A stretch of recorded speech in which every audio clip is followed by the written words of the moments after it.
Thank you for coming today. I appreciate your time and agreeing to come for my presentation. I know we've had a lot going on with our end of the year state testing and also with our accreditation team being here during the week. I know it's been crazy and busy, but I appreciate you taking your time to come for my presentation. My presentation is for my class that I had with Dr. Jenkins for my EBS program and graduate studies, and so I'm going to share my presentation with you on school facility renovation. And what I've done is I've looked at, if this was the perfect world, what could I do to improve an entire wing of our present school to make it state of the art, to make it more for the constructivist learning. I've become a huge advocate of constructivist learning, and I would love to have an entire wing devoted just for the aspects that would increase that. So I'm going to begin my presentation now.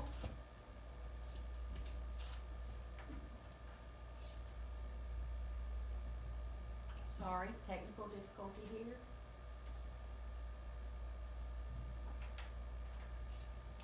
I want to begin with constructivist learning, and that is learning that occurs as learners actively participate or are involved in the process of meaning and knowledge.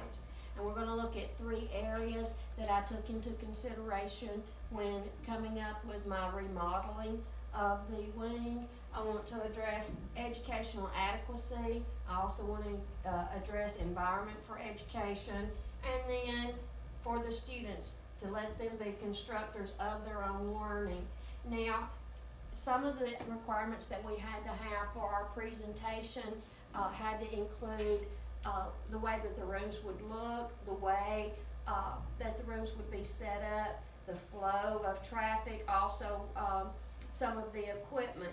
And I felt like it would be better to tie in some things that you would see in that wing devoted to constructivist learning, embedded within the PowerPoint rather than just see slide after slide of equipment or ideas. You would see how they are learning together. This could take place even in a general ed classroom that's not built and maintained strictly for constructivist learning, but I got to design this wing. I wanted it to have all the bells and whistles, to be state of the art, turn of the century, 2020, whatever you want to say. I wanted to have everything to make children successful in constructivist learning.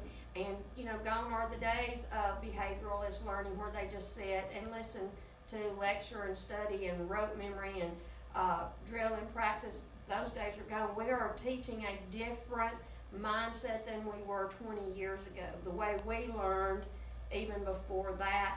And so we have to adapt our facilities and our teaching and our entire overall instruction to meet the needs of the learners of today. And as you can see, all these things come into place. Idea of students developing their own learning through hands-on.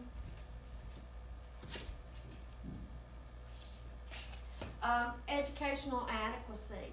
We've gone from equal for all to educational adequacy. Some children may need more instruction than others. Some areas may need more dollars spent for a specific area.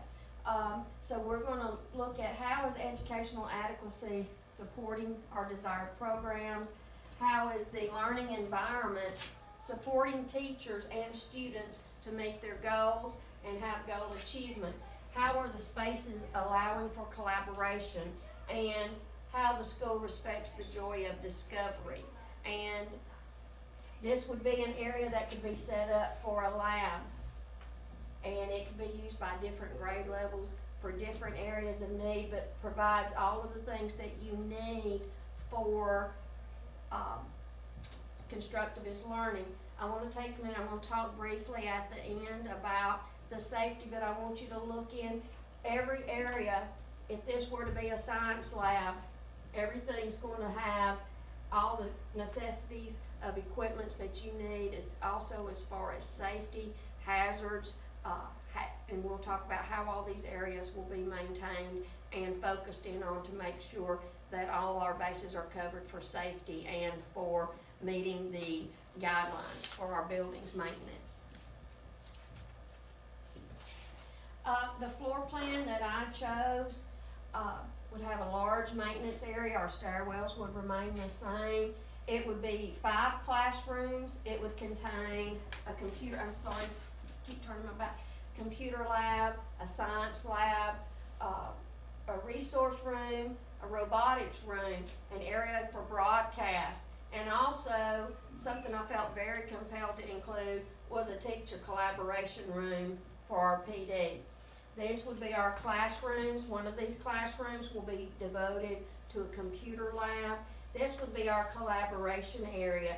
This area will be used for individualized instruction. It could be used for small grouping, working in teams, team collaboration. There's also be an area here for presentations for them to present what they've researched on, what they have studied, what they have learned. This could also be used for many other areas as well. The science lab would be here in the center geared, and I showed a picture earlier of what some of the science lab equipment would look like. We would also have restrooms would be on each side, and as you notice, there's lots of restrooms, not 2. There's lots of sinks, not 2. We'll have a custodian closet on one end of the wing, and then we'll have this other wing that will be locked and geared for the mechanical aspects, the electrical aspects of that wing, and logs would be there to maintain the specifics for, and then we have another electrical area here. This is one of the proudest areas I have for the renovation, is having this teacher area, place where teachers can have PD, a place where teachers can collaborate and work together, a place to hold those weekly meetings as we plan and work together, and meet, a place where when we're doing our PST students working on their plans, an area that we can come and have set up ready to work. Also, this resource room would also be used for what I'm calling the robotics room. We would have our robotics set up in there. This area here, the small group area, that's where our broadcast area will be set up. It will look just like a news desk. Rather than using a corner of a spare room, we're going to have a room set up so our students are in a comfortable area that they can be proud of, because they take precedence every morning when they share the broadcast with the rest of the school, and this will provide an area for them to do so. This area down in here would be used for storage of our robotics equipment. It could also be used to store other equipment. This could be used as a music room as well, and music could store their equipment in here. I tried to make sure we had areas of storage, because that's something that we lack in our current facility, is storage areas. I like the layout of this. Everything is open to this collaborative room, and I just think this would be a successful site. It would be easily accessible for all grade levels to use.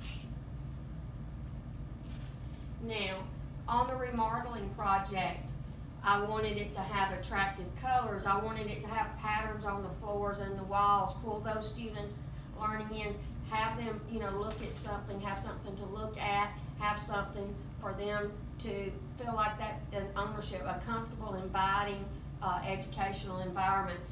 It would have sufficient electrical outlets. I know right now that is a huge problem in every classroom and every hall in this building.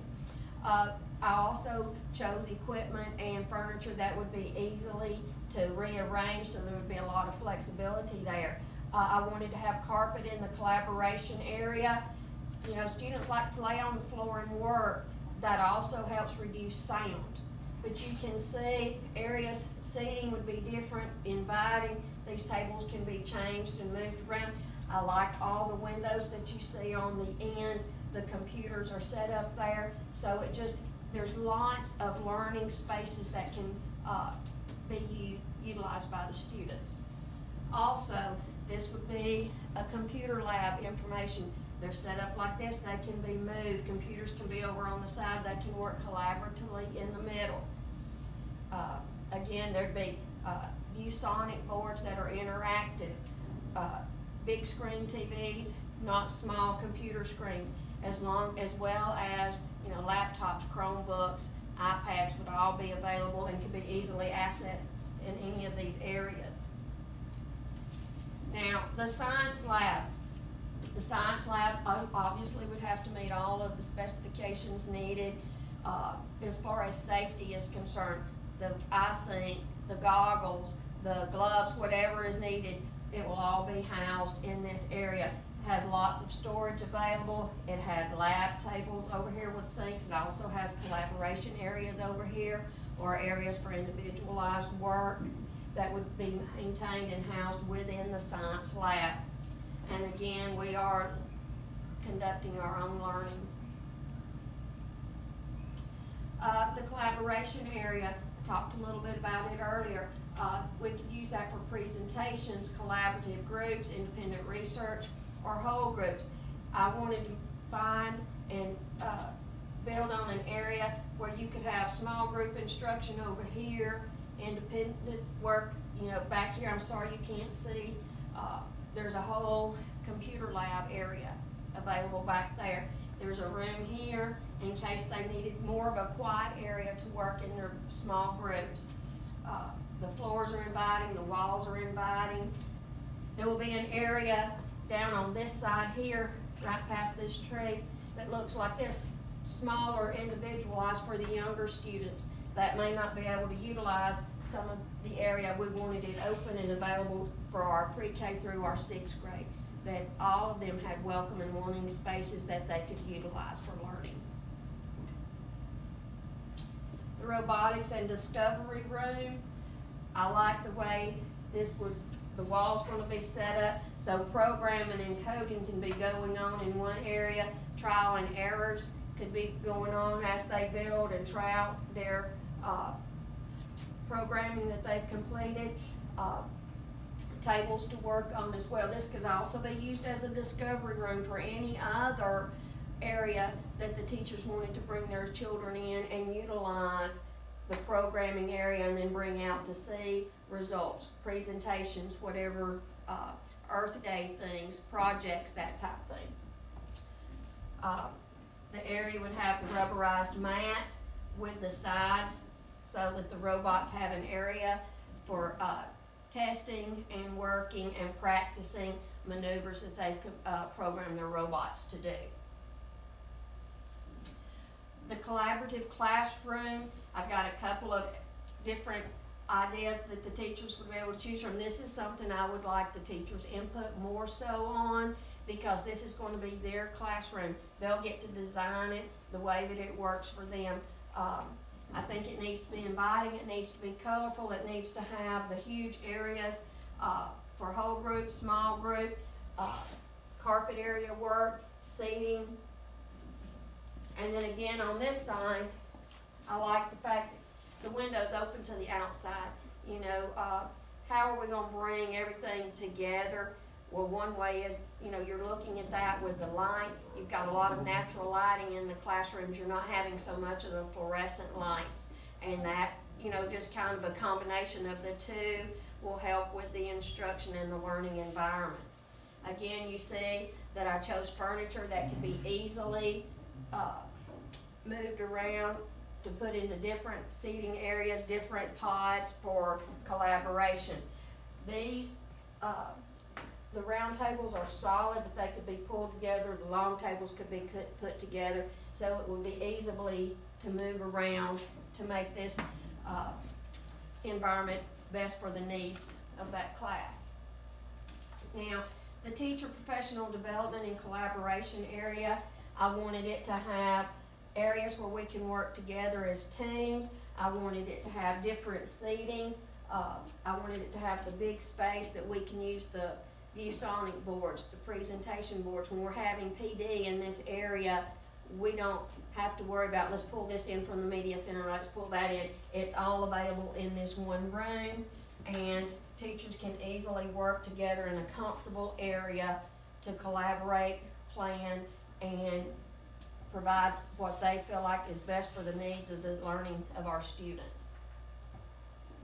Now, an environment for learning, we've talked about this. I want to reiterate the importance. It needs to be inviting. It needs to have all the resources contained in these areas that are needed for that class, needed for that area.